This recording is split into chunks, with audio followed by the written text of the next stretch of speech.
काही दिवसापासून ते चाललेलं तुमचं संस्कार शिबिर,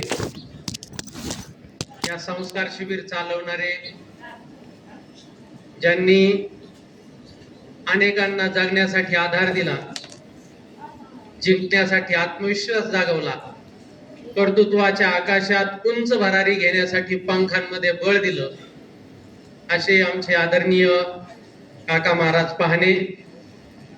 त्याचप्रमाणे त्यांच्या सोबत त्यांना साथ देणारे हे सर्व ग्रामस्थ मंडळी या ठिकाणी आदरणीय महाराज या ठिकाणी बसलेले आहेत, पाठीमागं बसलेल्या माता माऊली आणि ज्यांच्यासाठी हा कार्यक्रम आयोजित केलेला आहे तेच म्हणजे दुःखाने दुर्मुखलेल्या, अडचणींनी अवघडलेल्या, संकटांनी ग्रासलेल्या, समस्यांनी वेढलेल्या, मात्र जगण्याची आस असणाऱ्या, जिंकण्याचा ध्यास असणाऱ्या आणि समृद्धीची स्वप्न पाहणाऱ्या सर्व सळसळत्या रक्ताच्या धडधडत्या हृदयाच्या विद्यार्थी बंधू भगिनी, आज या ठिकाणं माझ्यासाठी जो विषय देण्यात आलेला आहे, महाराजांनी त्यावेळेस पाठीमागच आमचं बोलणं झालं त्यावेळेस सांगितलं की इतिहास हा विषय फक्त अभ्यासक्रमात आहे म्हणून शिकायचा विषय नाहीये. तर इतिहासातून जर काही बोध घेतला तरच आपल्याला भविष्याचा वेध घेता येतो. म्हणून यावेळेस आपण सर्व व्याख्यात्यांना जे टॉपिक दिलेले आहेत ते टॉपिक देत असताना आपण सर्व क्रांतिकारकांचे या ठिकाणी चरित्र दिलेले आहेत.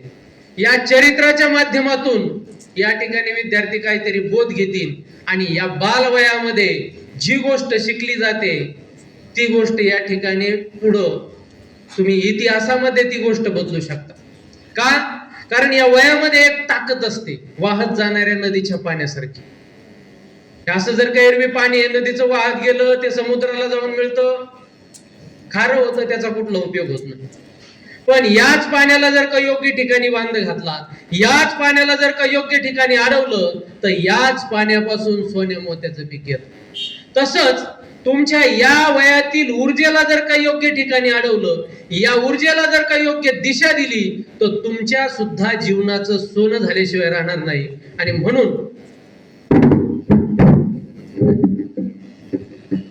म्हणून या ठिकाणी आज आपलं या ठिकाणी संस्कार शिबिर ठेवलेलं आहे.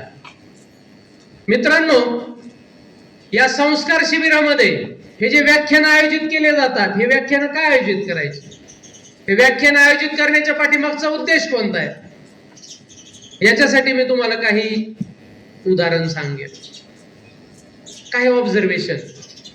तुम्हाला लॉर्ड मॅकॉले माहिती आहे, या लॉर्ड मॅकॉलेनी काही या ठिकाणी ऑब्झर्वेशन केले होते.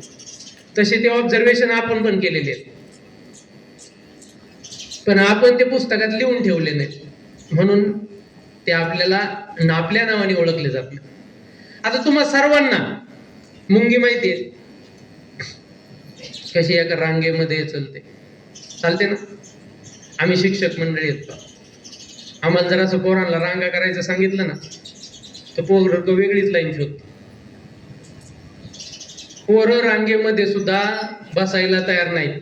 तुमच्या गावातले पोरं अपवाद आहेत, सगळे बसताना सुद्धा रांगेमध्येच बसलेले आहेत. महाराजांचे संस्कार आहेत. पण ह्या मुंग्या ज्या आहेत, या मुंग्यांना रांगेमध्ये चालायला कोण शिकवत? कुणीच शिकवत. आपल्याला सगळ्यांना सुगरण माहितीये, सुगरण नावाचा पक्षी. सुगरणीचे घरटे पाहिलेत का तुम्ही? पाहिलेले आहेत ना. सुगरणीचा खोपा आहे का नाही, कसं जाळीदार असं या ठिकाणी घरटं विणलेलं असतं. मग या सुगरणीला घरटं विणायला कोण शिकवतं? कुणी शिकवतं का? आपल्याला जर घर बांधायचं झालं तर आपण काय करतो? आपण इंजिनियरला बोलवतो, आर्किटेक्ट इंजिनियर करून प्लॅन काढतो, नंतर RCC इंजिनियर कडे जातो, किती वाळू, किती सिमेंट, किती वीट याचं सगळं प्रमाण ठरवतो आणि त्याच्यानंतर घर बांधून घेतो. मग ही सुगरण कोणत्या आर्किटेक्ट कॉलेजमध्ये गेली होती शिकायला? कुठंच नाही जात. कुठल्याही हत्तीला वजन उचलायची प्रॅक्टिस करावी लागते, कुठल्याही घोड्याला धावण्याचा सराव करावा लागतो. तुम्ही पोलीस भरतीचा सराव करत असाल तर पहा, एवढा सराव करावा लागतो भरती होण्यासाठी.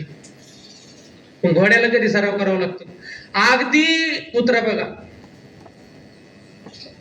कुत्रा जर का कोणताही प्राणी पाण्यात टाका, कोणताही प्राण्यात टाकलं तर तो सहज वर पोहून येतो. आपल्याला मात्र पोहायचं शिकावं लागतं. कुठल्याही गावातला कुत्रा असू द्या, तुमच्या काळेवाडीचा असू द्या, दौंडचा असू द्या, नगरचा असू द्या, अमेरिकेतला असू द्या, जपानचा असू द्या, त्याला शिकवायची गरज पडत नाही. मालक आला की शिफ्टी हलवायची असते आणि चोर आला की भुंकायचं असतं. शिकवायची गरज पडते का? ह्या प्राण्यांना जे उपजत हे जे गुण दिलेले आहेत, हे गुण कसे आले, हे प्राणी कसे शिकले? तर देवाने त्यांना जन्माला घालत असताना त्यांच्या अंगामध्ये उपजत गुण दिलेले आहेत. माणसाला मात्र असे उपजत गुण दिले नाही. माणसाला मात्र सांगितलं तू धर्तीवरती जा, तिथे गेल्यानंतर तुला आई भेटेल, ती आई तुला ज्ञान द्यायला सुरुवात करेल. त्याच्यानंतर तू शाळेत जा, शाळेमध्ये गेल्याच्या नंतर तुला गुरु तुला जे काही शालेय ज्ञान आहे, आई पासून तुला सगळं सांगायला शिकवते. त्यानंतर माऊली मंदिरात जा, तिथं काका महाराज तुम्हाला या ठिकाणी संस्कार शिबिर घेतील. त्याच्यामध्ये समाजामध्ये कसं वागायचं ते सामाजिक ज्ञान ते तुम्हाला तिथे गेल्यावर देतील. माणसाला त्याच्या बदले देवाने काय केलं? दोन गोष्टी दिल्या. एक म्हणजे काय? बुद्धी, आणि दुसरं म्हणजे दिलं वाचा. ही बुद्धी मिळवण्यासाठी आपल्याला इथं या ठिकाणी आपल्याला यावं लागतंय. आणि दुसरं म्हणजे वाचा. वाचा फक्त माणूस हा एकमेव प्राणी आहे की तो शब्दाद्वारे आपले मत व्यक्त करू शकतो, आपले विचार शब्दामध्ये मांडू शकतो, आपल्या भावना शब्दांमध्ये मांडू शकतो, बोलू शकतो. इतर कुठल्याही प्राण्यांना हे गुण नाही.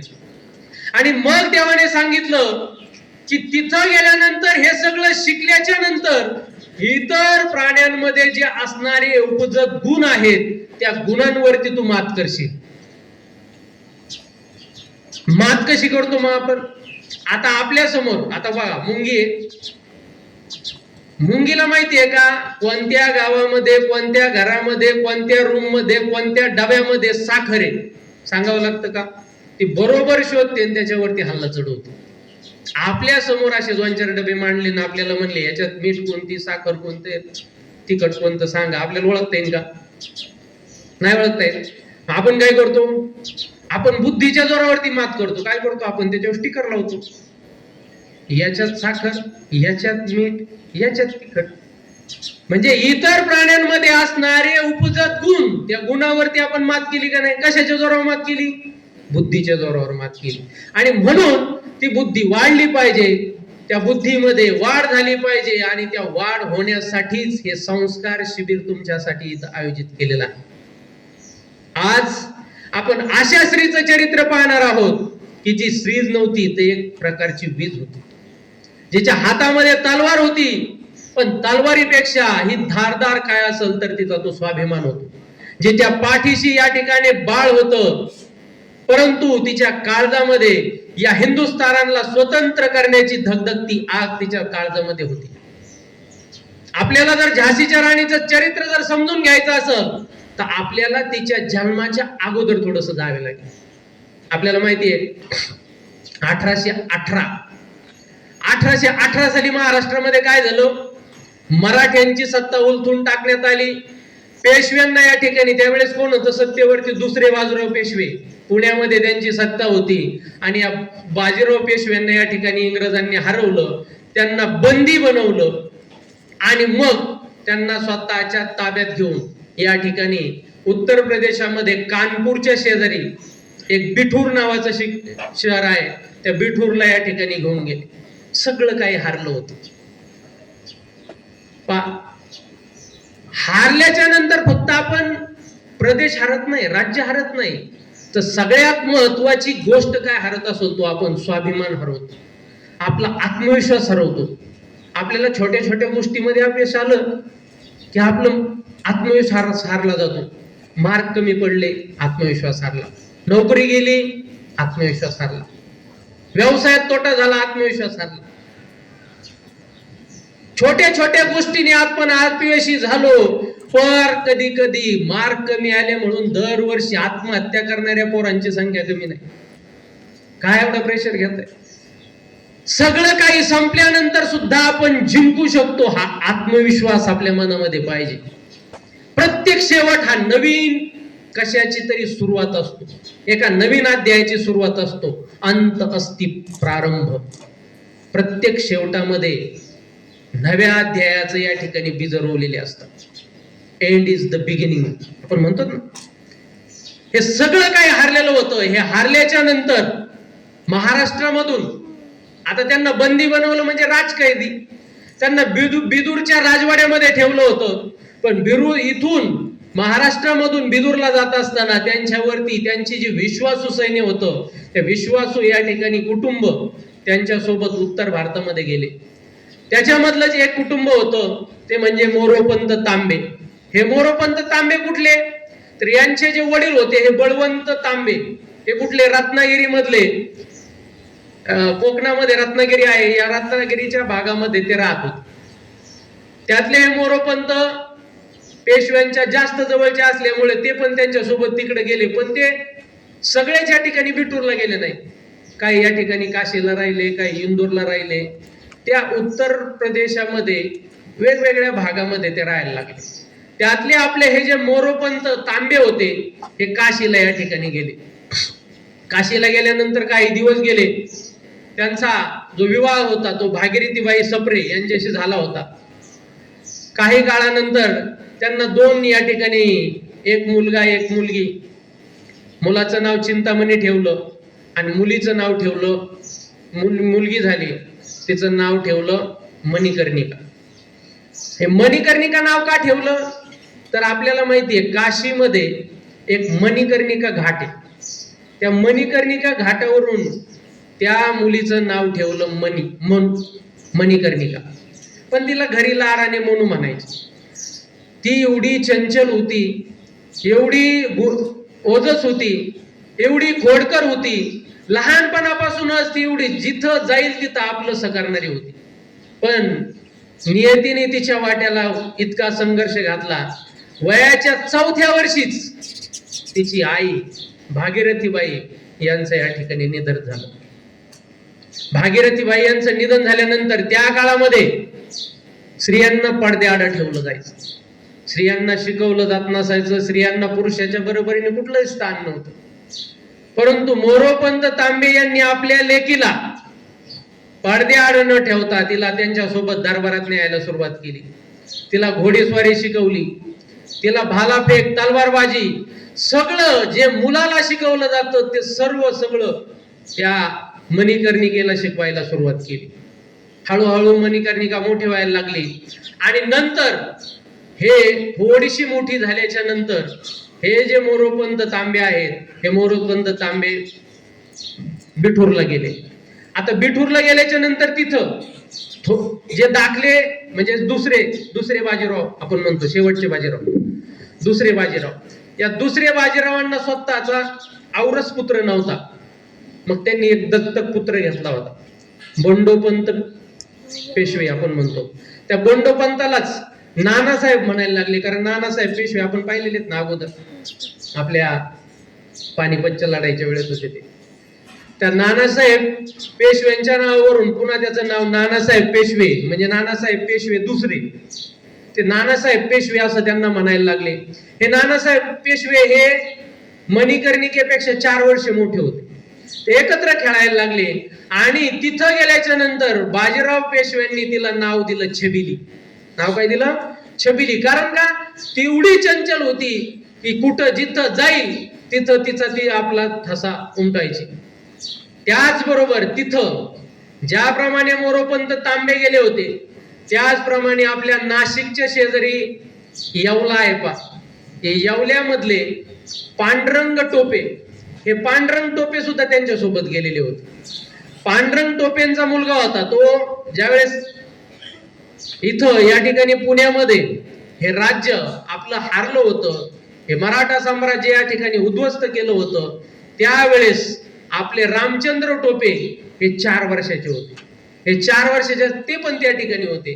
म्हणजे साधारणतः नानासाहेब पेशव्यापेक्षा रामचंद्र पेशवे हे 10 वर्षांनी मोठे होते आणि मणिकर्णिकेपेक्षा 14 वर्षांनी मोठे होते. आणि त्याच्यामुळं एक आपल्याकडे पहा, जो मोठा व्यक्ती आहे त्याला आपण काहीतरी नावं लावतो, कुणी नाना, तात्या, भाऊ, दादा. तसं त्या रामचंद्र टोपेला तात्या टोपे म्हणायला लागले, तात्या म्हणायला लागले. आणि हे तात्या सगळ्यांना या ठिकाणी युद्धकला शिकवायचे, तलवारबाजी शिकवायचे, भालाफेक शिकवायचे, घोडेस्वारी शिकवायचे. एक प्रकारचा मित्र आणि मार्गदर्शक अशा दोन्हीही भूमिका हे तात्या या ठिकाणी तात्या टोपे पार करायचे. हळूहळू सर्व मोठे होत गेले. या ठिकाणी जी मणिकर्णिका होती, ही मणिकर्णिका एकदम वयामध्ये आले, वयाच्या 14व्या वर्षी. त्याच ठिकाणी आपण बघा, आपण महाराष्ट्रातले जन्माला आलेले लोक एवढे भाग्यवान आहोत की आपल्याला प्रेरणा देण्यासाठी, प्रेरणा घेण्यासाठी इतर कुठल्या फिलॉसॉफरची गरजच नाही. आपल्या महाराष्ट्रामध्ये संत परंपरेपासून तर शूरवीरापर्यंत सगळं काही आपल्याला महाराष्ट्राने या ठिकाणी दिलंय. छत्रपती शिवाजी महाराज म्हणजे एवढं मोठं नाव आहे, जे छत्रपती शिवाजी महाराजांनी स्वतंत्र या हिंदवी स्वराज्याचं स्वप्न पाहिलं होतं. हे स्वप्न या ठिकाणी आतापर्यंत ते दिवा विझलेला नव्हता. हे सगळे छत्रपती शिवाजी महाराजांचं हे जरी या ठिकाणी स्वराज्य पूर्ण जरी ताब्यात घेतलं होतं, तरी पण अख्ख्या हिंदुस्थानामध्ये जवळजवळ ही आपल्या मराठ्यांचं साम्राज्य होतं. म्हणजे त्यावेळेस जर तुम्हाला सांगायचं तर झाशी कोणाच्या ताब्यात होतं? मराठ्यांच्या ताब्यात होतं. बुंदेलखंड आपण म्हणतो त्याला, बुंदेलखंड. तिथं कोण होतं? तिथला राजा कोण होता? तर तिथला राजा म्हणजे रघुनाथ हरी नेवाळकर. कुठले ते? आपल्या नेवाळकर, मला वाटतं सातारचे. सातारचे नेवाळकर. काही जण म्हणजे दोन मत आहेत, मी इतिहासामध्ये पाहिल्याच्या नंतर. काही इतिहासकारांचं मत आहे की ते रत्नागिरीचे आहेत, काहींचं मत येतं, पण बहुतांश बऱ्याच जणांनी ते सातारचे आहेत. ते नेवाळकर, रघुनाथ हरी नेवाळकर हे गेल्याच्या नंतर ते एकदम पराक्रमी होते. आणि ते जाताना एकटे नाही गेले, तर त्यांच्या दोन भावांना घेऊन गेले. रघुनाथाला दोन भाऊ होते. एकाचं नाव होतं शिवराव आणि दाखल्याचं नाव होतं लक्ष्मणराव. हे रघुनाथराव एवढे शूर होते, हे एका लढाईमध्ये या ठिकाणी पण त्यांना मुलगा नव्हता. ते या ठिकाणी लढाईमध्ये धारातीर्थी पडले. आणि मग तिथला जो राजा आहे तो राजा केला तो शिवराव. त्यांचे जे 2 नंबरचे बंधू होते, शिवराव यांना राजा करण्यात आलं. शिवराव सुद्धा एकदम पराक्रमी राजे होते. शिवराव यांच्या नंतर त्याची ती झाशीचं जे राज्य आहे ते त्यांना, शिवरावांना 3 मुलं होते. थोरल्याचं नाव ठेवलं होतं रघुनाथराव, कुणाच्या? त्यांच्या भावाच्या नावावरून ठेवलं होतं रघुनाथराव. दुसरा होता कृष्णराव आणि तिसरा होता गंगाधर. ते रघुनाथरावांना राजा करण्यात आलं. रघुनाथराव एका लढाईमध्ये गेले आणि त्याच्यानंतर पुन्हा कृष्णराव यांना राजा करण्यात आलं. पण कृष्णराव यांना या ठिकाणी राज्य तेवढं चांगल्या पद्धतीने चालवता आलं नाही. आणि म्हणून लोकांनी हस्तक्षेप करून पुन्हा जे राज्य आहे ते राज्य गंगाधरराव यांच्या ताब्यात, गंगाधर नेवाळकर यांच्या ताब्यात देण्यात आलं. गंगाधर नेवाळकर हे झाशीचे त्यावेळचे राजे होते. तुम्हाला थोडीशी हिस्ट्री सांगितली म्हणजे कळायला सोपं. हे महाराष्ट्रातून गेलेले माणसं आहेत, हे मराठा सरदार होते. हे महाराष्ट्रातून कोण गेलं होतं? रघुनाथ हरी नेवाळकर हे तिथं गेले होते. आता त्यावेळेस आता गंगाधर यांचं या ठिकाणी पहिलं लग्न झालं होतं. त्यांची पत्नी काही कारणाने आजारात गेली आणि मग आपण रोटी बेटीचा व्यवहार तर आपल्यातच करतो. मग त्यांना या ठिकाणी स्थळ चालून आलं ते कुणाचं? मणिकर्णिकेचं. त्यांना पाहता क्षणी म्हणू आवडली आणि ही जी मणिकर्णिका होती, ही मणिकर्णिका थोड्याच दिवसामध्ये लग्न झालं आणि झाशीची राणी झाली. झाशीमध्ये गेल्याच्या नंतर तिचं नाव ठेवण्यात आलं, नाव बदलण्यात आलं. तिचं नाव ठेवलं लक्ष्मीबाई. लक्ष्मीबाई. आता हे त्यांचा विवाह 1642 मध्ये झाला. 1642 नंतर आता त्यावेळेस इंग्रज डलहौसी या ठिकाणी राज्य होतं, तुम्हाला माहिती आहे. त्याच्या छावण्या होती, ईस्ट इंडिया कंपनी होती. बऱ्याच ठिकाणी त्यांनी या ठिकाणी संस्थानं खालसा केले होते. 1642 आपलं साताऱ्याचं संस्थान सुद्धा त्यांनी खालसा केलं होतं. का? की दत्तक विधार, डॉक्ट्रिन ऑफ लॅप्स म्हणतो आपण, ती त्यांनी काढलं की जो औरस संतान असेल, स्वतःचा राजाचा जर औरस पुत्र असेल तरच त्याला राज्य देण्यात येईल. जर त्याने दत्तक घेतलेला माणूस असेल, दत्तक घेतलेला मुलगा असेल, तर त्याला राज्य दिलं जाणार नाही. असं करून ते सुद्धा संस्थान खालसा करून घेतलं होतं. एक विस्तारवादी भूमिकेचा असणारा हा राजा होता आणि या राजाची नजर या झाशीवरती होतीच. थोड्या दिवसामध्ये 1851 चुकून झालं, 1851 झाशीची राणी यांना एक मुलगा झाला, त्याचं नाव दामोदरराव ठेवलं. झाशीमध्ये एवढा आनंद झाला, हत्तीवरून या ठिकाणी साखर वाटण्यात आली. एकदम त्याची मिरवणूक अख्ख्या शहरामध्ये, झाशी राज्यामध्ये या ठिकाणी सगळी मिरवणुकीला स्वतः इंग्रज सुद्धा मिरवणुकीत सहभागी केले होते त्यांनी. म्हणजे एवढा आनंद या ठिकाणी झाला. पण तो आनंद जास्त काळ टिकला नाही. 4च महिन्यामध्ये दामोदर यांचा या ठिकाणी मृत्यू झाला. पुन्हा या ठिकाणी झाशीमध्ये एकदम शोककळा पसरली. आता करायचं काय?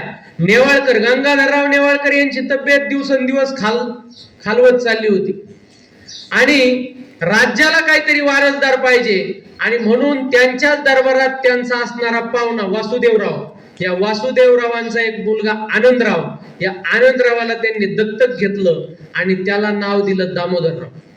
त्याला दामोदररावांना असं नाव दिलं. हा दामोदर या ठिकाणी मोठा होत होता. 1653 मध्ये काय झालं की अचानक गंगाधरराव यांची तब्येत बिघडली आणि गंगाधरराव या ठिकाणी मृत्युमुखी पडले. एका बाजूला मुलगा गेला, दुसऱ्या बाजूला आपला पती गेला आणि तिसऱ्या बाजूला पुन्हा इंग्रजांचं पत्र आलं, हे झाशी संस्थान आमच्या ताब्यात द्या. एका बाजूला तीन गोष्टीला झाशीच्या राणीला लढायचं होतं. अशा परिस्थितीमध्ये आता पहा, झाशीच्या राणीला जरी संस्थान ताब्यात दिलं तरी तिला काय फरक पडणार होता का? कारण का? इंग्रजांची पॉलिसी होती त्या काळात. इंग्रजांनी ज्या राजांचे राज्य ताब्यात घेतले त्या राज्यांना राजकैदी म्हणून ठेवलं होतं. राजासारखी वागणूक होती. एक राज्य, आता बिठूरला जरी आपले दुसरे बाजीराव पेशवे ठेवले होते तरी त्यांच्या हाताखाली कर्मचारी होते, त्यांच्या हाताखाली राजासारखे, त्यांना पेन्शन होती, काम काहीच करायचं नव्हतं, वागणूक त्यांना सगळी राजासारखीच. पण फक्त काय? पारतंत्र्यात होती. आपली प्रजा पिळली जाईल, आपल्या प्रजेचं शोषण केलं जाईल म्हणून झाशीच्या राणीने हे राज्य द्यायला नकार दिला. इंग्रजांचं सैन्य होतं 80,000. झाशीचं सैन्य, झाशीकडे किती सैन्य होतं? फक्त 15,000. झाशीच्या राणीने ठरवलं इंग्रजांविरुद्ध बंड करायचं. त्यांचे जे तोफ गोळा प्रमुख होते गुलाम घोष खान, त्यांना बोलवलं, सगळ्या मंत्र्यांची बैठक घेतली की आपल्याला जर लढायचं झालं तर आपल्याला कसं लढता येईल. गुलाम घोष खान म्हणला, जोपर्यंत माझ्या जीवात जीवे तोपर्यंत मी दारुगोळ्याने माझ्या तोफा आग ओकत राहतील, 1 इंच सुद्धा इंग्रजांना मी पुढे जाऊ देणार नाही. त्यांनी जबाबदारी घेतली. सगळं सैन्य जीवानीशी लढायला तयार होतं. परंतु ह्या 15,000 सैन्यात काय होईल? म्हणून झाशीच्या राणीने ठरवलं की इथल्या घरकाम करणाऱ्या, शेती काम करणाऱ्या स्त्रिया सुद्धा, त्यांना सुद्धा युद्धाचं प्रशिक्षण द्या. आणि म्हणून त्यांनी दुर्गा दल नावाचं स्थापन केलं.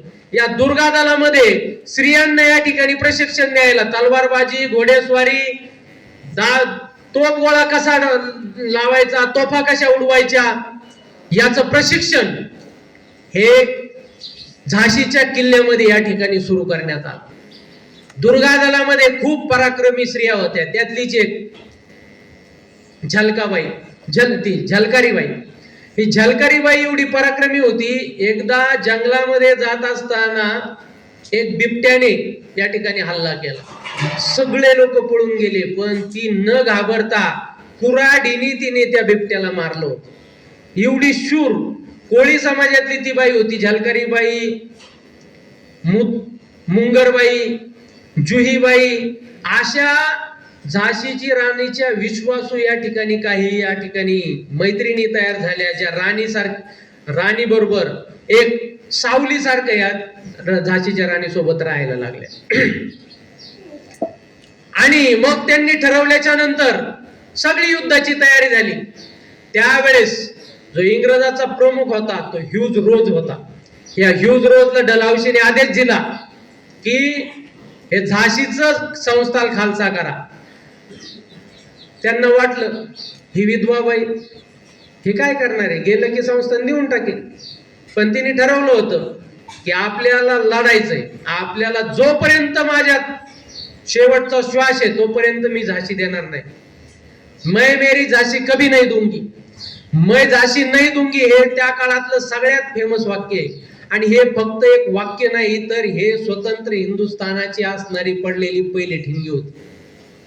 त्याच काळामध्ये त्याच अनुरूप काय गोष्टी घडल्या आपल्याला 1857चा उठाव माहिती. 1857ला एक या ठिकाणी ठिणगी पेटली मरेठमध्ये. मरेठमध्ये एक आपले हिंदू आणि मुस्लिम हे सैन्य इंग्रजाकडे या ठिकाणी आपले सैनिक होऊन आपले संघ लढत होते. हिंदू पण सैनिक होते आणि मुस्लिम पण सैनिक होते. आता आपल्याला माहिती आहे की हिंदूंना सगळ्यात जर काय हे असेल तर ते म्हणजे गाय. पवित्र आपण जर कशाला मानत असेल तर आपण गायीला पवित्र मानतो. आणि मुस्लिम सगळ्याला जर निषिद्ध काय मानत असतील तर ते म्हणजे डुक्कर. आणि अशी अफवा पसरली होती की ह्या काडतुसांना गायीच्या आणि डुकराच्या चरबीचा वापर केलेला आहे. आणि ते काडतुस तोंडाने तोडावं लागायचं. म्हणजे तोंडाने तोडायचे म्हणजे आपली गायी त्या गायीचा मांस लावलेलं ते काडतुस तोंडाने तोडायचे का. आणि हे ज्या वेळेस या सैन्यामध्ये बातमी पसरली त्यावेळेस सैन्यामध्ये एक उद्रेक झाला. आणि त्या उद्रेक एवढा प्रचंड झाला की पहिला मंगल पांडेने या ठिकाणी उठाव केला आणि इंग्रज अधिकाऱ्यावरती गोळ्या झाडल्या. आणि गोळ्या झाडल्याच्या नंतर मग इंग्रजांनी काय केलं, हे हिंदू आणि मुस्लिम हे दोन्ही पण हे सगळे जवळजवळ 99 सैनिक यांना कोठडीत टाकलं. कोठडीत टाकल्याच्या नंतर यांनी तेवढ्यावरती नाही तो तुरुंगच तोडला. आणि तुरुंग तोडल्यानंतर मरेठला एकदम मोठा या ठिकाणी सशस्त्र क्रांती झाली. मरेठला एकदम मोठा उठाव झाला. हा उठाव फक्त मरेठ पुरता राहिला नाही तर हे जे असणारे सैनिक आहेत जे सुटले ते दिल्लीला गेले. आणि दिल्लीला गेल्यानंतर तिथं होता बाप शेवटचा मुघल बहादूर शाह जफर हा तिथला राजा होता. पण राजा फक्त जो अख्ख्या दिल्लीचा राजा आपल्या इकडे सगळं राज्य करायचा पण तो राजा फक्त नामधारी राजा होता. सगळा कारभार हा इंग्रजांच्या हस्ते केला जायचा फक्त तो नामधारी राजा. हे जे आपले सैनिक आहे हे गेल्याच्या नंतर त्याला भेटले आणि त्याला म्हटले की इथून पुढे आम्ही तुला राजा म्हणून या ठिकाणी तुझ्या अध्यक्षतेखाली लढायला तयार आहे. फक्त आपल्याला इंग्रजाविरुद्ध लढायचंय. आपल्याला आपली भूमी या ठिकाणी स्वतंत्र करायची. आणि मग बहादूर शाह जफर आणि हे सगळे या ठिकाणी गेलेले सैनिक यांनी दिल्लीमध्ये एकदम मोठा उठाव केला. मरेठला उठाव झाला, दिल्लीला उठाव झाला. आता त्याच्यानंतर कानपूरला होते ते नानासाहेब पेशवे. नानासाहेब पेशव्यांना काय झालं की नानासाहेब पेशवे हे बाजीराव पेशव्यांचे औरस संतान नसल्यामुळं जी बाजीराव पेशव्यांना जी पेन्शन दिली जायची ती पेन्शन नानासाहेब पेशव्यांना मात्र निम्मी करण्यात आली, कमी करण्यात आली. आणि म्हणून नानासाहेब पेशवे या ठिकाणी नाराज झाले. तिकडं उठाव झाला. मग नानासाहेब पेशवे यांनी या ठिकाणी कानपूरला इंग्रजांविरुद्ध मोठा उठाव केला. म्हणजे कानपूर आणि हे कानपूरला कळाल्याच्या नंतर मग एकाच वेळेला हे झाशीची राणीला कळाल्याच्या नंतर जागोजागी या ठिकाणी झाशीच्या राणीने सुद्धा उठाव करायचं ठरवलं. झाशीच्या राणीने युद्धाची तयारी केली. ह्यूज रोज या ठिकाणी तोफा वगैरे घेऊन सगळ्या किल्ल्याच्या बाजूने या ठिकाणी लावल्या. पण तुम्ही जर कुणी झाशीला गेलेले आहेत का कुणी झाशीचा किल्ला जर पाहिला ना तर एवढा विशाल किल्ला आहे. आम्ही मागच्या वर्षी गेलो होतो झाशीला. एकदम म्हणजे तोफा लावल्या होत्या. तोफा ह्या ह्यूज रोजच्या ज्या तोफा आहेत ते कितीही जोरात जरी गेल्या तरी त्याच्या भिंती एवढ्या मजबूत होत्या की त्याला कुठलाही फरक पडत नव्हता. आणि या गुलाम घोष खान याच्या तोफा अशा होत्या की ते 1 इंच सुद्धा त्यांना पुढे जाऊन देत नव्हत्या. जर तोफा जास्त जवळ घ्याव्या तर तोफाचा वरून मारा होतोय आणि जर लांबून ठेव्या तर भिंतीला काहीच फरक पडत नव्हता. गुलाम घोष खान याच्या तोफा एकदा अगदी आग वगत होत्या. ह्यूज रोसला काय करावं तेच कळत नव्हतं. मग इंग्रज जे नेहमीप्रमाणे करत आले तेच त्यांनी केलं. काय? आमिष फोडा आणि राज्य करा. तुम्हाला मी मागाशी सांगितलं होतं, तुम्हाला त्यासाठी सांगितलं होतं मी, कळावं म्हणून, की मागाशी हा रघुनाथरावांना 2 भाऊ होते सांगितलं होतं. कोण कोण? शिवराव करून आहेत नाही देणार, आणि दुसरे लक्ष्मणराव. शिवरावाला 3 मुलं, रघुनाथ, कृष्णराव, गंगाधर आता राज्य गंगाधर गेले, झाशीची राणी त्यांची बायको. कळालं ना? इकडे जे लक्ष्मणराव होते त्यांना कोण होतं? रघुनाथरावांना तर मुलगाच नव्हता, त्यांचा विषय संपला. त्या लक्ष्मणरावाचा मुलगा होता नारायणराव, आणि त्या नारायणरावाचा मुलगा होता सदाशिवराव. त्या सदाशिवरावाला मात्र या ठिकाणी इंग्रजांनी आमिष दिलं, आमिष दाखवलं की हे झाशीचं राज्य जिंकायला आम्हाला मदत कर, झाशीचा राजा तुला बनवू. आणि म्हणून जो दरवाजा ते बाहेरून कधीच खुलू शकले नाहीत, फितुरीने तोच दरवाजा, दक्षिण दरवाजा हा आतून ह्या सदाशिवरावांनी खोलला. आणि मग इंग्रजांचं सैनिक त्या दरवाजातून आत घुसले. आत घुसल्याच्या नंतर प्रचंड या ठिकाणी युद्ध झालं, रक्ताचे थारोळे साचू लागले. या ठिकाणी प्रचंड आपलं मराठा सैन्य आणि इंग्रजांचं सैन्य याच्यामध्ये. पण इंग्रजांकडे आधुनिक हत्यारं होते, बंदुका होत्या. आपल्याला नरकाशाने फक्त तलवारीने लढला. आणि त्या प्रचंड लढाईमध्ये या ठिकाणी दिसलं की आता आपण जिंकू शकत नाही. ही झलकारीबाई जी आहे, ही झलकारीबाईने सांगितलं, राणी तुम्ही वाचल्या पाहिजेत. झाशीची राणी स्वतः मुलगा पाठीला बांधून या ठिकाणी लढत होती. आणि मग ज्या वेळेस अशी परिस्थिती वाटली की आता आपण इथून जिंकू शकत नाही, त्यावेळेस झलकारीबाईने सांगितलं, राणी साहेब ऐका माझं, इथून तुम्ही निघून जा, आम्ही जोपर्यंत आमच्या जीवात जीव आहे तोपर्यंत आम्ही लढतो. आणि म्हणून मग झाशीच्या राणीने स्वतः बादल नावाचा घोडा होता, त्या बादल नावाच्या घोड्यावरती बसल्या, मुलगा पाठीला बांधला, भिंतीवरती बुरुजावरती घोडा चढवला आणि तिथून बादलला टाच मारली, उडी मार. बादलनी पण कसलाही विचार न करता खाली उडी मारली. आणि उडी मारल्याच्या नंतर राणी मात्र सुखरूप या ठिकाणी, राणीला काही झालं नाही, पण बादलचे अक्षरशः पाय मोडले. थोडस अंतर चालल्यानंतर बादल या ठिकाणी मृत्युमुखी पडला. पण राणींना मात्र त्यांनी सुखरूप त्या किल्ल्याच्या बाहेर मात्र काढलं होतं. झलकारीबाईने काय केलं, स्वतः बाळ पाठीला बांधलंय, असं या ठिकाणी स्वतःच्या पाठीला बांधलं. आणि स्वतः एकदम झाशीच्या राणीसारखी दिसायची ती. बऱ्याच जणांना वाटलं हीच झाशीची राणी आहे, झाशीची राणी म्हणूनच ती लढत होती. बरेच इंग्रज तिच्या या ठिकाणी, आणि म्हणून थोडस इकडं दुर्लक्ष झालं. झाशीच्या राणी सुखरूपपणे त्या झाशीच्या किल्ल्याच्या बाहेर पडू लागल्या. ज्या वेळेस त्या झलकारीबाईला पकडलं, ह्यूज रोजच्या समोर आणण्यात आलं, त्यावेळेस ह्यूज रोजने ओळखलं, अरे ही तर झाशीची राणी नाहीये. त्यावेळेस तिच्या पाठीला बघितलं तर पाठीला बाळ पण नाहीये. हाच प्रसंग तुम्हाला माहितीये का? हा प्रसंग कुठून शिकले असतील? या सगळ्याची प्रेरणा आहे छत्रपती शिवाजी महाराज. हाच प्रसंग आपल्या शिवाजी महाराजांच्या जीवनात सुद्धा झाला. आपल्याला माहितीये पन्हाळ्याला वेढा घातला होता. कुणी घातला होता? चौथीला इतिहास आहे ना तुम्हाला. सिद्धी जोहरने घातला होता, बरोबर ना? सिद्धी जोहरने ज्या वेळेस या ठिकाणी पन्हाळ्याला वेढा घातला होता, सगळ्यात पहिल्यांदा काय केलं? रसद बंद केली. अन्नधान्य या ठिकाणी देता येईना, आणि अन्नधान्य पुराणा. म्हणून आता शिवाजी महाराजांना कळून चुकलं की आता आपल्याला याच्यातून एकतर त्याच्या स्वाधीन व्हावं लागेल, सिद्धी जोहरला शरण जावं लागेल. पण जर सिद्धी जोहरला शरण गेलं असतं तर शिवाजी महाराजांना जीवन सोडलं असतं का? शिवाजी महाराजांवर प्रेम करणारे कितीतरी मावळे होते, त्यातलाच एक मावळा होता शिवाकाशीत. तो शिवाकाशीत हुबेहूब शिवाजी महाराजांसारखा दिसायचा. तो म्हटला, महाराज तुम्ही इथून जा, तुमचं रूप घेऊन मी. मग शिवाजी महाराज शरण येतात हे सिद्धी जोहरला ज्यावेळेस समजलं, त्यावेळेस थोडासा वेळा सैल झाला.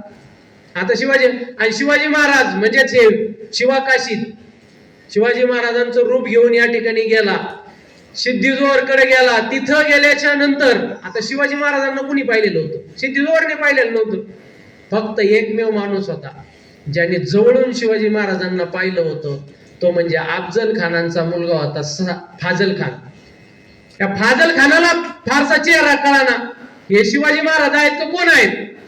पण त्याला एक गोष्ट माहिती होतं, ज्या वेळेस अफजल खानाला मारलं त्यावेळेस कृष्णाजी भास्कर यांनी पहिली तलवार शिवाजी महाराजांच्या डोक्यामध्ये घातली होती. जिरे टोप असल्यामुळे शिवाजी महाराजांना काही झालं नाही, पण शिवाजी महाराजांच्या डोक्याला मात्र जखम झाली होती. याचा टोप काढा, जर याच्या डोक्याला जखम असेल तर हे शिवाजी महाराज, जर याच्या डोक्याला जखम नसेल तर हा शिवाजी महाराज असू शकत नाही. त्याचा टोप उतरवण्यात आला आणि त्यावेळेस कळालं त्याच्या डोक्याला कुठलीही जखम नाही. अरे आपल्याला तर या ठिकाणी हातावरती तुरी देऊन राजा निघून गेला, हा शिवाजी महाराज नाही. आणि म्हणून मग सपासप या ठिकाणी काशीच्या या ठिकाणी अंगावरती तलवारी चालल्या. या स्वराज्यासाठी अशा कितीतरी मावळ्यांनी या ठिकाणी बलिदान दिलं आणि याच बलिदानातून हे हिंदवी स्वराज्य उभं राहिलं होतं. याच हिंदवी स्वराज्याच्या पुन्हा एकदा रक्षणार्थ इतिहासाची पुनरावृत्ती झाली. झलकरीबाईंनी या ठिकाणी स्वतःच्या राणीसाठी स्वतःच्या जीवाचं बलिदान दिलं. त्यानंतर ज्या झाशीची राणी आहे, या झाशीच्या राणी तिथून कालपीला गेल्या, कारण कालपीला होते तात्या टोपे. तिथं गेल्याच्या नंतर तात्या टोपेंची भेट घेतली. आता पुढे काय करायचं, आता आपलं झाशीची राणी राज्य तर गेलं, पण झाशीची राणी हार मानणारी नव्हती. ती म्हणली इथून पुढे सुद्धा आपल्याला जे काय उरलेलं सैन्य आहे ते सैन्य घेऊन आपण इंग्रजांना लढा द्यायचा. मग तात्या टोपेंनी काही सैन्य गोळा केलं, झाशीची राणीचं काही सैन्य, आणि मग करायचं काय तर म्हणले आता ग्वाल्हेर राज्य ताब्यात घ्यायचं. ग्वाल्हेर कोणाचं राज्य होतं, ग्वाल्हेर सुद्धा मराठ्यांचंच राज्य आहे. ग्वाल्हेरचा या ठिकाणी संस्थापक कोणी माहितीये का, ग्वाल्हेरचा जो राजा आहे, ग्वाल्हेरचे जे संस्थापक आहे ते पण आपला मराठा सरदार कोण, राणोजी शिंदे. मेन राणोजी शिंदे. या राणोजी शिंदेला होते 4 मुलं, जयप्पाराव शिंदे, तुकोजीराव शिंदे, दत्ताजी शिंदे आणि महाजी शिंदे. त्यातले जयप्पाराव शिंदे हे एका लढाईमध्ये या ठिकाणी गेले. जयप्पारावांना एक मुलगा जिवाजीराव, ते जिवाजीराव हा एक त्यांचा जयप्पारावांचा मुलगा होता. त्याच्यानंतर आपल्याला सगळ्यात जर मोठं जर काय झालं असेल युद्ध, आपल्याला पानिपतचं 3रं युद्ध आठवत असेल. पानिपतचं 3रं युद्ध एवढं मोठं युद्ध झालं, मराठ्यांचा सगळ्यात मोठा पराभव या ठिकाणी त्या युद्धामध्ये झाला. आणि मराठी हरलेत कशामुळे हरलेत माहितीये का, सगळ्या ठिकाणी आपण काही इतिहासात चुका केल्यात, त्या चुका तुम्हाला सांगतो. तुम्हाला पृथ्वीराज चव्हाण राजा माहितीये ना, पृथ्वीराज चव्हाणच्या कोणाच्या लढाई झाल्या, मोहम्मद घोरीच्या. मोहम्मद घोरीला पृथ्वीराज चव्हाणाने किती वेळा हरवलं, 16 वेळा हरवलं. किती वेळा, 16 वेळा हरवलं. 17व्या वेळेस काय झालं, मोहम्मद घोरीने पृथ्वीराज चव्हाणांना हरवलं. हरवल्याच्या नंतर त्याने मात्र सोडून दिलं का, त्याने सोडून दिलं नाही. त्याने त्यांचे या ठिकाणी डोळे काढले. सगळ्यात पहिलं काय केलं, डोळे काढले. हाल हाल करून त्याला मारायचं होतं, पण चंदबरदाई यांनी थोडस डोकं चालवलं आणि त्यांना सांगितलं हा राजा असा साधा सुद्धा राजा नाहीये, खूप पराक्रमी राजा आहे. याच्याकडे जे कौशल्य आहे ते कोणत्याच राजाकडे नाही. शब्दभेदी बाण हा राजा मारू शकतो. शब्दभेदी बाण म्हणजे काय, आवाजाच्या दिशेने बाण मारण्याचं कौशल्य या पृथ्वीराज चव्हाणाकडे होतं. काय झालं पुढं काय झालं, चंदबरदाईने सांगितलं राजा आता तुम्हाला याला मारायचंच आहे, एक काम करा, एक खेळ ठेवा, सगळ्या राज्यातल्या लोकांना बघा, बोलवा, हे कशा पद्धतीने बाण मारतात ते आपण प्रात्यक्षिक दाखवू. त्याला पण वाटलं चला मारायच्या आधी आपण करू प्रयोग. आता तसं बरेचसे हा जो प्रसंग आहे हा प्रसंग दंतकथा मानतात, बरेचसे जण याला खरं पण म्हणतात, ते तुम्ही तुमच्यावर घ्या. फक्त आपल्याला इतिहासातून काय बोध घ्यायचा, हे यातून दंतकथा असो किंवा इतिहास असो, यातून काय शिकायचं हे महत्वाचं आहे. त्यातून आपल्याला बोध घेता आला पाहिजे. झालं काय, त्यांनी अशा थाळ्या लावल्या. ज्या थाळीवरती या ठिकाणी आवाज होईल त्या थाळीवरती पृथ्वीराज चव्हाण बाण मारायचे. पृथ्वीराज चव्हाणकडे बाण दिले, धनुष्य दिला, पृथ्वीराज चव्हाणांचे डोळे गेलेले, डोळे काढलेले, चंदबारदाई तिथं या मोहम्मद घुरीचं सिंहासन असं वरती केलेलं आणि यांचं प्रात्यक्षिक चालू. आणि एवढं सगळं झाल्याच्या नंतर जसे जसे बाण मारीन राजा खुश झाला आणि बोलला काय, बहुत खूप, बहुत खूप असा आवाज निघला की पृथ्वीराज चव्हाणांना कळालं की राजा कुठं आहे. परंतु राजाचा निशाणा चुकू नये म्हणून चंदबारदाईने सांगितलं 4 गज 18 नग अंगुल अष्टप्रधान ताव पर सुलतान है मत चुको चौहान. आणि मग हे अंतर म्हणजे 4 गज, 4 गज म्हणजे काय, 1 गज म्हणून एक हाते पहिलं एकक होतं मोजण्यासाठी. अंगुलाष्ट प्रमाण म्हणजे 8 इंच त्याच्यावरती 4 गज अंगुल अष्ट प्रमाण ताव पर सुलतान आहे, त्याच्यावर सुलतान बसलेला आहे मत चोको चव्हाण. आणि मग तिथून पुढं पृथ्वीराज चव्हाणांनी जे बाण मारले ते बाण डायरेक्ट मोहम्मद घुरीला लागले. मोहम्मद घुरी गेला. चंदबारदाई आणि पृथ्वीराज चव्हाण यांनी एकमेकाला कट्यारीने या ठिकाणी एकमेकांना मारलं, तिथं संपले. सांगायचा मुद्दा काय, इतिहासातून जर बोध घेतला नाही तर इतिहासाची पुनरावृत्ती होते. इतिहासातून हेच शिकायचंय आपल्याला. 16 वेळा जर त्याला पहिल्याच वेळेत जर मारलं असतं तर 16 लढाई करावं लागली असत्या का? बोध घेतला नाही, पहिल्या लढाईतून बोध घेतला नाही, 16 वेळा लढावं लागलं. आणि 17 वेळा लढाई त्यांनीच पराभूत केलं आणि त्याच्यामुळे मृत्युमुखी पडावं लागलं. बरं, इतिहासात सांगितलंय ना मोहम्मद घुरीने कडून काय चुकलं? अरे सांगितलंय ना, शब्दभेदी बाण मारतो, बोंबलायची गरज नव्हती, बोलला, मारला. आपली मराठ्यांची चूक काय झाली? मराठ्यांची सगळ्यात मोठी चूक झाली तो नजीब खान आपलाच होता. नजीब खान होळकरांनी पकडला, त्याला सोडतच नव्हते. होळकर माहिती आहेत ना आपले, मल्हारराव होळकर, इंदोरला त्यांचं हे होतं, संस्थान होतं. इंदोर नंतर त्यांनी अहिल्याबाईंच्या काळामध्ये त्यांनी राजधानी महेश्वरला हलवली. महेश्वर आज पण जा, इतकं समृद्ध महेश्वर दिसतं तुम्हाला, नदीच्या काठी एकदम, यमुना नदी एकदम, म्हणजे असं अप्रतिम या ठिकाणी कलाकृती तुम्हाला त्या महेश्वरची या ठिकाणी पाहायला मिळत. हे महेश्वर हे सुद्धा कोणी बसवलंय? मराठ्यांनी, आपल्या लोकांनी. हे या होळकरांनी ज्यावेळेस नजीब खानाला पकडलं होतं, नजीब खान त्यावेळेसच मारला असता, पण सोडावला कोणी? आपल्या शिंदेंनी. त्यावेळेस जे दत्ताजी शिंदे येतं, दत्ताजी शिंदे म्हटले नजीब खानाला मारू नका. नजीब खान, दत्ताजी राजांनी या ठिकाणी जर मध्यस्थी केली नसती तर नजीब खान जीवन सोडला नसता होळकरांनी. आणि हाच नजीब खान तिकडं जाऊन अहमद शाह अब्दालीला भेटला, अब्दालीला तिकडून घेऊन आला, अफगाणिस्तानातून घेऊन आला आणि लढाई झाली. त्यात पण आपण हारलो नसतो. आपले बरेचसे यात्रा करायला काशी, मथुरा, अयोध्या याला बरेचसे महिला मंडळ गेलेलं, वारकरी गेलेले, म्हणजे भाविक गेलेले, अन्न राहिलं नाही, शेवटी रसद कापली गेली. खूप साऱ्या चुका आहेत.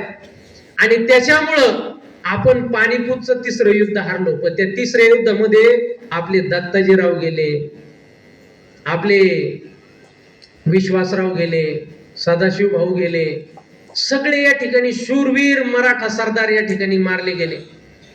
त्यावेळेस आपले दत्ताजी गेले. सांगायचं काय, त्यावेळेस दत्ताजी गेले, तुकोजी गेले. एकमेव पानिपतच्या युद्धामध्ये वाचला माणूस तो म्हणजे महादजी शिंदे. महादजी शिंदे अपंग झाले त्या युद्धामध्ये. इथं आले, आपल्या श्रीगोंद्याला तुमचा लय मोठा इतिहास आहे. इथं आल्याच्या नंतर ते इथं त्यांची जी बायको होती तिने नवस केला होता शनीला की माझ्या नवऱ्याला सुखरूपी पोहोचू दे. ज्या वेळेस महादजी आले त्यावेळेस तिचा विश्वासच बसत नव्हता. एकमेव माणूस जिवंत आलाय पानिपतच्या. ती म्हणली, तिने सांगितलं होतं जर माझे मिस्टर पती जर सुखरूप आले तर मी शनीचं मोठं मंदिर बांधेन. तिथं जे शनीचं मंदिर बांधलं ना, त्यांना गावात येऊ दिलं नाही, थोडे दिवस तिथंच बांधून ठेवलं. शनीचं मंदिर बांधण्यात आलं आणि मग महादजी शिंदे श्रीगोंद्यात आले. हे महादजी शिंदे यांनी तिथून जे पराक्रम सुरू केला, पेशव्यांच्या काळामध्ये दिल्ली जिंकली. दिल्लीचा जो हा सरदार आहे याला सगळं सैन्य हे कुणाचं होतं? दिल्लीचा राजा पण उलटून टाकला असता. त्याचं सगळं सैन्य कुणाचं? सगळं अख्ख्या भारतामध्ये महाजी शिंदेचं चालत होतं. पेशवे सुद्धा शिंदेना घाबरत होते. पेशवे सुद्धा त्यांना भेटायला बोलवत नव्हते. एवढं महाजी शिंदेने मोठं साम्राज्य उभं केलं होतं. याच महाजी शिंदेना मात्र या ठिकाणी औरस पुत्र नव्हता. त्यांना एक दत्तक पुत्र घेतला, दौलतराव. दौलतरावांचा मुलाचं नाव ठेवलं पुन्हा काय सांगितलं होतं तुम्ही? जबाजीराव. आणि या जबाजीरावाचा मुलगा होता जिवाजीराव. त्याच्या काळामध्ये हा मात्र इंग्रजाच्या बाजूने होता. कोणाच्या बाजूने होता? इंग्रजाच्या बाजूने. यांचे पूर्वज मात्र यांनी देशासाठी, आपल्या स्वातंत्र्यासाठी, हिंदवी स्वराज्यासाठी प्राणाची आहुती केली. आणि हा मात्र इंग्रजाच्या बाजूने होता. आणि म्हणून तात्या टोपे आणि झाशीची राणी यांनी दोघांनी ठरवलं आता ग्वाल्हेर आपल्या ताब्यात घ्यायची. इंग्रजांच्या ताब्यात येते म्हणजे आपल्याच ताब्यात होतं, पण नामधारी प्रमुख होता तो, इंग्रजाच्या बाजूने होता. आणि म्हणून ग्वाल्हेरवरती या ठिकाणी युद्ध पुकारलं आणि ग्वाल्हेर हा किल्ला त्यांनी जिंकला. ग्वाल्हेर किल्ला जिंकल्याच्या नंतर ग्वाल्हेरला पण मोठा उठाव झाला ना. आता इंग्रजांना सळो की पळो करून सुटलं. म्हणून आपल्या देशाच्या इतिहासामध्ये स्वातंत्र्याची खरी ठिणगी म्हणजे काय तर 1857चा उठाव आहे. 1857 ला इंग्रजांना काय एका ठिकाणी तोंड नाही द्यायचं.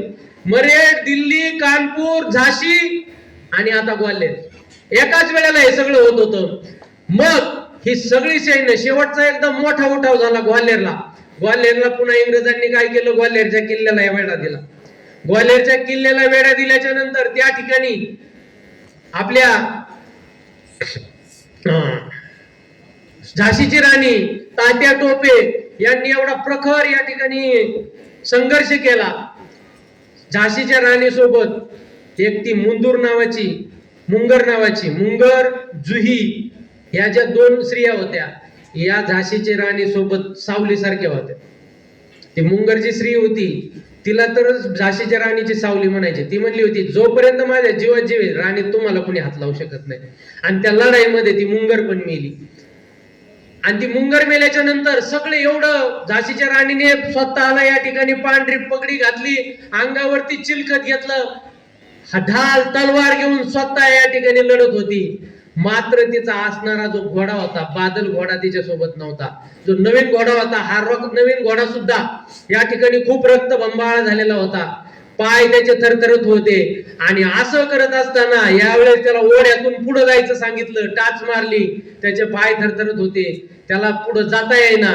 आणि तेवढ्यात एक इंग्रजी सैनिक पाठीमागून आला आणि झाशीच्या राणीच्या या ठिकाणी डोक्यावरती वार केला. झाशीच्या राणीच्या डोक्यावरती वार झाल्याच्या नंतर रक्ताची चिळकंडी उडाली, तोंडावरती या ठिकाणी रक्त होऊ लागलं, त्यांच्या डोळ्याची दृष्टी थोडीशी अंधुक झाली. पण अशा परिस्थितीमध्ये देखील झाशीच्या राणीने पाठीमागं वळून त्या सैनिकाचं मुंडकं उडवलं. पण त्या ठिकाणी झाशीची राणी एवढ्या थकल्या होत्या, एवढ्या या ठिकाणी जखमी झालेल्या होत्या, झाशीच्या राणीच्या अंगामधून रक्ताचा थेंब थेंब त्या ग्वाल्हेरच्या भूमीमध्ये या ठिकाणी पडत होता. ग्वाल्हेरची माती झाशीच्या राणीच्या रक्ताने या ठिकाणी पवित्र होत होती. झाशीच्या राणीला कळून चुकलं की आता मी याच्यातून वाचू शकत नाही. मात्र झाशीच्या राणीने आपल्या सैनिकांना जवळ बोलवलं आणि सांगितलं, माझ्या मृत्यूनंतर माझ्या देहाची विटंबना होता कामा नये, इंग्रजांच्या हाती माझा मृतदेह लागता कामा नये. आणि म्हणून तिथंच त्याच ठिकाणाच्या जवळ एक बाबा, गंगादास नावाचे एक बाबा होते, त्यांचा एक मठ होता. त्या गंगादास बाबांच्या मठामध्ये झाशीच्या राणीला नेण्यात आलं. तोपर्यंत झाशीच्या राणीचा या ठिकाणी म्हणजे जवळजवळ अंत काळ आलेला होता, शेवटच्या घटका राणी मोजत होती. आणि अशा परिस्थितीमध्ये चिता रचण्यात आली त्या मठाच्या समोर आणि तिथं आपल्या राणीला या ठिकाणी अग्नी देण्यात आला. ज्या वेळेस हे इंग्रज त्या ठिकाणी आले त्यावेळेस इंग्रजांना झाशीची राणी तर नाही मिळाली, तिची राख फक्त हाती सापडली. झाशीची राणी गेली का? झाशीची राणी गेली नाही. झाशीची राणी आज सुद्धा तुमच्या आमच्या मनामध्ये एक प्रेरणा रूपाने जिवंत आहे. आपल्या गीतेमध्ये कृष्णाला उपदेश करताना कृष्णाने दुसऱ्या अध्यायामध्ये 23वा एक श्लोक बोलला होता. कोणता? नैनम छिंदती शस्त्राणी नैनम दहती पावक. आत्मा जो आहे तो आत्मा शस्त्राने कापला जाऊ शकत नाही, अग्नीने पेटवला जाऊ शकत नाही. आत्मा हा अमर असतो. तो आत्माच्या रूपाने, त्या प्रेरणेच्या रूपाने आज अख्ख्या हिंदुस्थानामध्ये ही झाशीची राणी एक प्रेरणा रूपाने या ठिकाणी जिवंत आहे. हा जो छत्रपती शिवाजी महाराजांनी हिंदवी स्वराज्याचं जे स्वप्न पाहिलं होतं, त्या स्वप्न पाहिल्याच्या नंतर झाशीची राणीने त्यामध्ये या ठिकाणी स्वतःची या ठिकाणी आहुती दिली. चला, आपल्या झाशीच्या राणीला शेवटची या ठिकाणी आपण एक मानवंदना देऊया. बोला, झाशीची राणी लक्ष्मीबाई की, झाशीची राणी लक्ष्मीबाई की, भारत माता की, भारत माता की. झाशीच्या राणीचा आपण अल्प इतिहास, त्यांचा पराक्रम हा खूप मोठा आहे. संत महात्मे होऊन गेले, चरित्र त्यांचे पाहू चला. आपण ही त्या समान व्हावे हाच सापडे बोध खरा. आपल्याला त्या समान व्हावे, त्या समान होण्यासाठी प्रेरणा मिळावी म्हणून या ठिकाणी आपण या ठिकाणी झाशीची राणी सांगण्याचा मी या ठिकाणी अल्प शब्दामध्ये प्रयत्न केला. आदरणीय आमचे मार्गदर्शक, ज्यांना आम्ही आमची सगळीच व्यसनमुक्त संघटनेची जी टीम आहे, ही सगळी टीम आता तात्यांवरती श्रद्धा ठेवून गावागावामध्ये या ठिकाणी व्यसनमुक्तीची काम या ठिकाणी करतो. व्यसनमुक्तीचं काम करतो म्हणजे आम्ही दारुड्यांचं व्यसन सोडायचं लय बनवतो पडत नाही. हे जे नवीन मुलं आहेत, हे नवीन मुलं बिघडता कामा नये, हे आमचं काम चालू असतं. आणि त्यातला जर सिंहाचा वाटा जर कोण उचलत असेल तर ते आमचे एकटे काका महाराज पाहणे. गावागावामध्ये जाऊन या ठिकाणी आज या धकाधकीच्या जीवनामध्ये स्वतःला वेळ द्यायला माणसाला वेळ नाही. बऱ्याच वेळेला म्हणलं जातं, अरे दुपारी जेवला का नाही? टाइमच नाही. दुपारी खायला वेळ नाही. हे का नाही केलं? टाइमच नाही. कुणी पण कुणाला फोन करा, तुम्हाला एकच शब्द त्याच्याकडून ऐकायला भेटन, टाइम नाही. ज्या काळामध्ये स्वतःला टाइम नाही, स्वतःचे शरीर सांभाळायला स्वतःकडे टाइम नाही, अशा काळामध्ये आपले काका महाराज आपल्या पोरांसाठी, या भावी पिढीसाठी एवढा टाइम देत आहेत. आम्ही तर त्यांना भावी तात्याच्या रूपाने या ठिकाणी पाहतो. खरं तर हे एकदम चांगलं काम आहे. आणि काय, या वयातली मुलं आहेत ना, या वयातली मुलंच खरे घडू शकतात. या वयामध्ये जर ही जी प्रेरणा आहे, ही प्रेरणाच घेऊन पुढे चालतात. आपल्याला सगळ्यांना माहिती आहे, नांगरे पाटलांच्या शाळेमध्ये असे शाळेत ज्यावेळेस बसले होते त्यावेळेस एक DYSP आला आणि त्यांनी या ठिकाणी स्पीच दिलं. स्पीच दिल्याच्या नंतर त्यांना वाटलं की आता DYSP व्हायचं. आज कितीतरी DYSP त्यांच्या हाताखाली काम करतात. ती जर प्रेरणा त्यांना तिथून मिळाली नसती तर त्यांना DYSP व्हावं वाटलंच नसतं. आणि म्हणून आपल्या सगळ्या विद्यार्थ्यांच्या माध्यमातून उद्याचे तुकाराम महाराज, उद्याचे छत्रपती शिवाजी महाराज, उद्याचे IAS अधिकारी, उद्याचे IPS अधिकारी, उद्याचे मुख्यमंत्री, उद्याचे पंतप्रधान या ठिकाणी हो. आणि हे छत्रपती शिवाजी महाराजांचं जे हिंदवी स्वराज्याचं स्वप्न आहे ते स्वप्न पूर्ण करू या ठिकाणी, त्याच्यासाठी त्या ध्येयाने या ठिकाणी ही सगळी माणसं आम्ही काम करत असतो. तुमच्यासाठी तुम्ही सगळेजण शाळेतले मुलं आहेत. आपण आपल्या शाळेतल्या मुलांसाठी आम्ही तसे MPSC चे क्लास घेतो. आतापर्यंत जवळजवळ 15 वर्ष झालं. शिक्षक भरती असेल, पोलीस भरती असेल, तलाठी भरती असेल, PSI STI असिस्टंट, याला आम्ही मार्गदर्शन करतो. पण होतंय काय, बऱ्याच वेळेला ग्रॅज्युएशन झालेल्या ज्या वेळेस पोराला आम्ही विचारतो ना, 10 कोटी 10,000 10 संख्या आली तर मध्ये किती शून्य घुसडायचे ते कळत नाही. पोराला संख्या सुद्धा लिहिते, बेरीज वजाबाकी सुद्धा चुकते ग्रॅज्युएट झाल्यानंतर. का? तो गणित शिकला नाही का? तो संख्या शिकला नाही का? मग त्याला पुन्हा नव्याने शिकवायची का गरज पडते? कारण काय झालंय, पायाच कच्चा आहे. आणि शिकतोय ते कशासाठी शिकतोय? फक्त परीक्षेपुरतं शिकतोय. मित्रांनो, तुम्हाला एक सांगणे, आता जे काही शिकतात ना, हे परीक्षेसाठी शिकायचं नाहीये. याचा भावी काळामध्ये, भावी जीवनामध्ये आपल्याला उपयोग करायचा आहे. याच्यासाठी शिका. बऱ्याच पोरांना ज्यावेळेस विचारलं जातं, कितवीला आहे तू? 10वीला आहे. 10वीला आहे ना? सरळ व्याज कसं काढतात? सरळ व्याज हा इंटरेस्टचा काय विषय तरी आहे का? ऍव्हरेज म्हणलोय मी.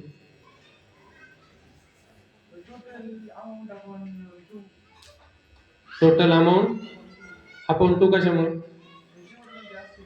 तसं नसतंय. टू नसतो. टू काय व्याज म्हणजे काय? बेरीज करायला टू वापरतात. तू सांग कशाचं सूत्र आहे ते? सरळ व्याजाचं सांगितलं ना. हा, तू सांग ऍव्हरेजचं सांगत होता ना. हा, सरळ व्याजाचं बरोबर सांगितलं. का सूत्र बनतं बरं? सांग बरोबर. सूत्र का बनलं? तुम्हाला सांगतो, आखं गणित, आखी बुद्धिमत्ता पोरांना बस बस बस सूत्र पाठ करून शिकवलं जातं. आता मला सांग, हे अधिक चिन्ह वापरलं जातं, ते कायसाठी असतं? बेरीज करण्यासाठी. ते बेरीजेचं चिन्ह आहे का? बेरीज चिन्ह आहे. बेरीज म्हणजे काय मला सांगा बरं? ऍडिशन. ऍडिशन म्हणजे काय? एका संख्येत दुसरी संख्या मिळवणे, है का नाही? एका संख्येत दुसरी संख्या, त्याला म्हणायचं ऍडिशन. आणि वजाबाकी म्हणजे मोठ्या संख्येतून लहान संख्या वजा केल्यानंतर जी बाकी उरते तिला म्हणतात वजाबाकी. बरोबर ना? मोठ्या संख्येतून लहान संख्या वजा केल्यानंतर जी बाकी उरते तिला काय म्हणतात? वजाबाकी. बरोबर. मग अधिक चिन्ह कायसाठी वापरतात? जे प्लस आपण म्हणतो ते चिन्ह कायसाठी वापरतात? बेरजेसाठी वापरतात ना? बेरजेसाठी वापरतात का? नक्की. कोणाला वाटतं बेरजेसाठी वापरतात ते वर हात करा बरं. ज्यांना वाटत नाही ते वर हात करा. ज्यांना वाटत नाही हे चिन्ह बेरजेचं नाही ते वर हात करा. म्हणजे सगळ्यांना वाटतंय बेरजेचं चिन्ह आहे. प्लस हे चिन्ह बेरजेचं आहे सगळ्यांना वाटतं ना. मग मी म्हणलं -2 आणि -3 आन्सर काय येईल आता? -5 -5 का +5? बरं काय काय ना -5. उत्तर काय आलं? एकाचं पण 1 नाही ना आलं. नाही ना आलं. एकाचं नाही ना आलं. सगळ्यांनी उत्तर बरोबर दिलं का नाही? बरोबर दिलं ना. काय केलं तुम्ही आता? 3त 2 मिळवले का वजा केले? मी इथं कुठं होतं का प्लस चिन्ह? इथं होतं का प्लस चिन्ह? -2 -3. तुम्ही काय म्हणले? -5. काय केलं? ऍडिशन केली का सबट्रॅक्शन केलं? का केली? नियम आहे गणिताचा. काय आहे? हा, म्हणजे गणिताची वाट इथूनच लागलेली. आपल्याला हे माहितीच नाही की गणिताला स्वतःच, बेरजेला स्वतःच चिन्ह नाहीचे.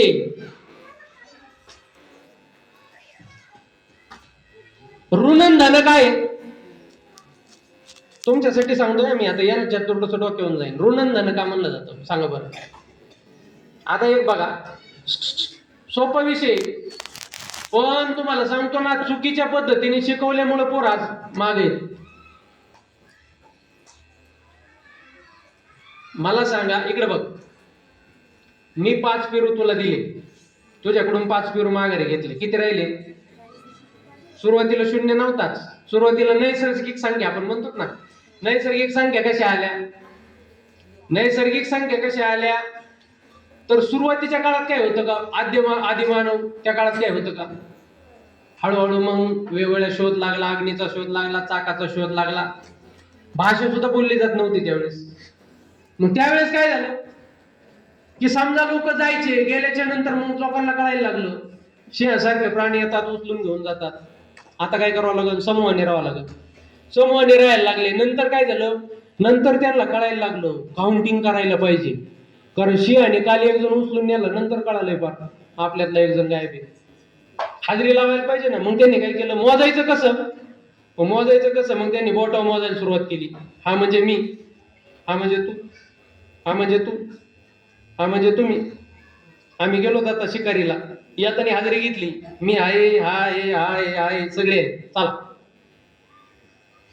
एक दिवशी पडला अंधार. अंधार पडल्यावर मी लागलो म्हणायला हा कुठे?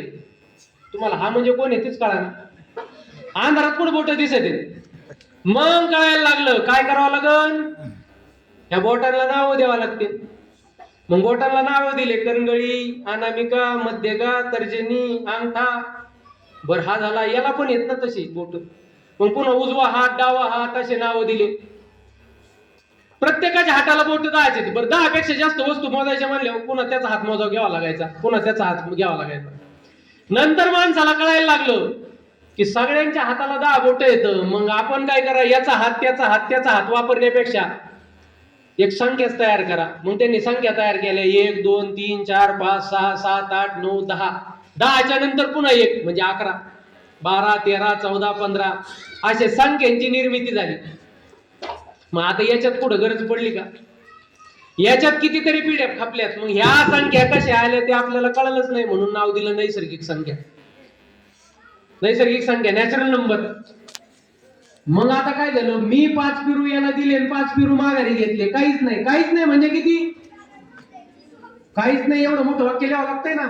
माणसाने डोकं चाललं काहीच नाही म्हणजे किती? तर काहीच नाही म्हणजे मग आपल्या देशात आर्यभट्ट आले. त्या आर्यभट्टांनी टिंब लिहायला सुरू केलं, त्याला ख म्हणतात. ख म्हणा केले. त्याच्यानंतर ब्रह्मगुप्त आले. ब्रह्मस्फुट सिद्धांतामध्ये त्यांनी शून्य म्हणून लिहिला. हे जे आर्यभट्ट लिहितात काहीतरी ख, तर ख म्हणजे काय, तो टिंब म्हणजे काय, तर त्याला नाव शून्य दिलं. शून्याचे नियम लिहिले. त्यातला एक नियम भास्कराचार्यांनी दुरुस्त केला. मग शून्याचा शोध लागला. मग आता 5 दिले आणि 5 घेतले. काहीच नाही म्हणजे किती? शून्य. शून्य म्हणजे आता शून्य दिल्यामुळे संख्या काय झाल्या? पूर्ण झाल्या. म्हणून त्याला म्हणतात पूर्ण संख्या. सर्व नैसर्गिक संख्या आणि शून्य म्हणून झाल्या पूर्ण संख्या. कळलं का? मग आता तेवढ्यावर थांबलं का? नाही. पूर्णांक संख्या. आता मी तुला 5 पेरू दिले आणि तुझ्याकडून 7 पेरू घेतले. माझे तुझ्याकडे किती राहिले? नाही राहिले. तुझेच माझ्याकडे राहिले ना. मग माझ्याकडे असल्यावर मला माझ्याकडे ते काय आहे? कर्ज. कर्ज म्हणजे काय? ऋण. आणि माझे तुझ्याकडे असेल तर काय आहे? धन. मग धन आणि ऋण. मग आता 5 पेरू दिले म्हणजे काय? ते माझं धन आहे म्हणजे +5. आणि 7 पेरू घेतले म्हणजे काय झालं? -2 -7. मग याचा आन्सर काय येणार आहे? आता कोणाचे कोणाकडे राहणार ते सांगा मला. मी याला 5 पेरू दिले आणि त्यांनी मला 7 पेरू दिले. आता कोणाचे कोणाकडे राहते? त्याचे माझ्याकडे राहणार. माझ्याकडे काय असणार आहे? ते कर्ज. कारण मी +5 दिलेत आणि -7 म्हणजे -7. ऋण म्हणजे काय? कर्ज. कर्ज माझ्याकडे 7 आहे आणि माझ्याकडे संपत्ती धन माझ्याकडे ते होतं 5. मग माझे त्याच्याकडे राहणार आहेत का त्याचे माझ्याकडे राहणार आहे? त्याचे माझ्याकडे राहणार आहेत. म्हणजे काय आहे? ऋण. ऋण 2 म्हणजे कर्ज 2. मग आता हे नियम पाठ करायची गरज आहे का? पहिल्या संख्येला चिन्ह ऋण असले, दुसऱ्या संख्येला चिन्ह ऋण असले, क्रिया बेरजेची करावी, उत्तराचं चिन्ह ऋण द्यावं, हे नियम केले आणि पोरांना अवघडात गोंधळात घातलं. हे करायची गरजच नाही. ऋण धनावरचा सगळा खेळ. Integer number. इंटेजर नंबरच नीट शिकवले नाही. म्हणून बाल वयामध्ये नीट शिका, कन्सेप्ट बेस शिका. आपण आपल्या छोट्या एस नावाचा एक ऍप सुरू केलाय आपण छोट्या मुलांसाठी. त्याच्यावरती बरेचसे लेक्चर तुम्हाला फ्री अवेलेबल आहे आणि ते लेक्चर तुम्ही पाहू शकतात. घरी जायचं, छोटे IAS नावाचं ऍप प्ले स्टोअर वरती सर्च करायचं. तिथं तुम्हाला हे कन्सेप्ट बऱ्याचशा पाहायला मिळतील. किंवा युट्यूब वरती आपला चॅनल आहे, अमोल सायंबर नावाने पण एक चॅनल आहे आणि छोट्या IAS नावाने पण चॅनल आहे. त्याच्यावरती तुम्हाला बरेचसे लेक्चर हे फ्री मध्ये पाहायला मिळतील, जेणेकरून तुम्हाला तुमचं हे होईल. आणि जे मुलं 4थीला आहेत, 7वीला आहेत, 5वीला आहेत, 8वीला आहेत, 4थी स्कॉलरशिप, 7वी स्कॉलरशिप, 8वी साठी NMS एक्झाम, 5वी साठी नवोदय एक्झाम, ह्या एक्झामच्या तयारी सुद्धा आपण करून घेतो. सगळ्या महाराष्ट्रामध्ये 6,000 7,000 रुपयाच्या फीज आहेत. आपण त्या फीजवर 75% डिस्काउंट दिलाय. वर्षभर परीक्षापर्यंत तुम्हाला फक्त 1500 रुपयामध्ये शिकवलं जाणार आहे. ज्यांना तुम्हाला समजा शिकायचंय वर्षभर म्हणजे फेब्रुवारी पर्यंत बॅच चालतात. तुम्हाला जर कुणाला जॉईन व्हायचं असलं तर तुम्ही त्या ॲपवरून जॉईन होऊ शकता. या ठिकाणी महाराजांनी मला बोलवलं, बोलण्याची संधी दिली, त्याबद्दल आदरणीय आमचे काकासाहेब महाराज यांना मनापासून या ठिकाणी धन्यवाद देतो. माझ्यासोबत माझा बालमित्र रवी मुटकुळे हा त्याचं काम सोडून देखील माझ्यासोबत आला, म्हणून मी त्याचं सुद्धा या ठिकाणी मनापासून धन्यवाद देतो. आणि आपण सर्व ग्रामस्थांनी, विद्यार्थ्यांनी हा माझे जे 2 शब्द आहेत ते या ठिकाणी मनापासून ऐकले, त्याबद्दल मी तुमचंही मनापासून धन्यवाद देऊन माझे 2 शब्द थांबवतो. जय हिंद, जय महाराष्ट्र.